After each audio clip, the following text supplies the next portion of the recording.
Thank you. So, vascular access, it's the most common invasive procedure in secondary and tertiary care hospitals. Generally speaking, it's poorly undertaken, and there's a considerable increase in patient discomfort, inconvenience, morbidity, and mortality because of this procedure.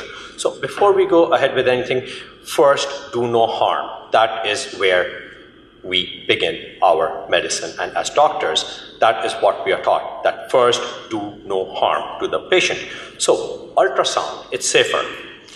Why and how? For evaluation of the puncture site, for recognition of the local pathology if present. It avoids Zika needles. It verifies whether the guide wire or catheter is in a vessel, and in certain times it can look at the central tip position, and it recognizes the complications if it happens. It is safer. So just going through the Cochrane review from 2015, and they've decided probably not to re-review this. I don't know, because they haven't. Significantly less number of attempts when doing it. When they reviewed the literature for Doppler ultrasound only, not the 2D image, there was an increased chance of success at first attempt by 58%. Whereas the other things, it was not statistically significant in the rest of regarding the complication, the total number of attempts, and the time required for cannulation.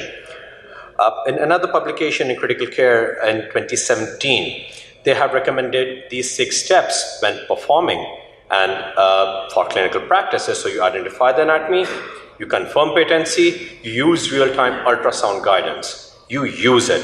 You confirm the needle tip, you confirm the wire position, you confirm the catheter placement. You can only do this if you can see it. So it's quite simple. The first picture shows the needle, the second shows the guide wire, the third shows the catheter. You can see it while you're performing it. It's there to be seen. You know if it's in place or it's not. Again, these are not pieces of meat. These are our patients. First, do no harm.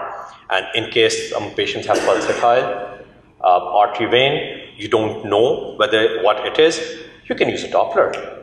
With the same 2D ultrasound, you can differentiate whether it's an artery or a vein. You just need to put the probe on. It's not rocket science. So although if I put a blindfold on, all my other senses will get sharper, but not using an ultrasound is like driving with the blindfold on. It's not rocket science, ladies and gentlemen. Thank you very much.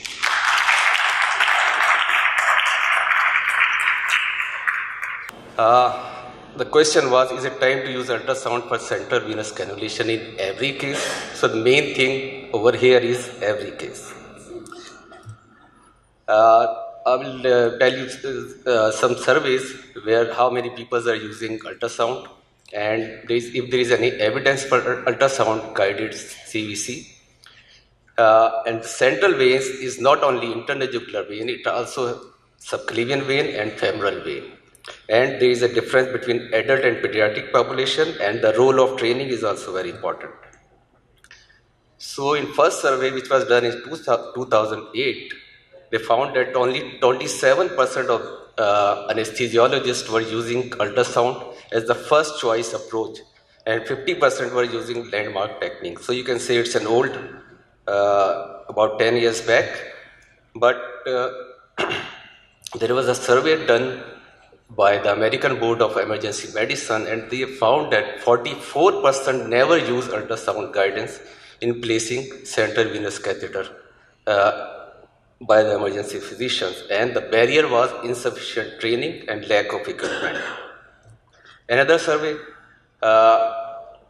among intensivists, although they were using 80% were using internal jugular vein cannulation ultrasound and 20% for landmark technique, but only 31% were using for subclavian vein and 45% for femoral vein. Again, the limitation was limited availability of ultrasound and perception of increased time for ultrasound guidance. Another survey by French intensivists, on French intensivists, 6% never use and 10% almost never use. So apart from these surveys, if you look at the review articles, it shows that data of internal jugular vein cannulation. Thank you. अफवाहों से सच का सफर, अलबुशरा network.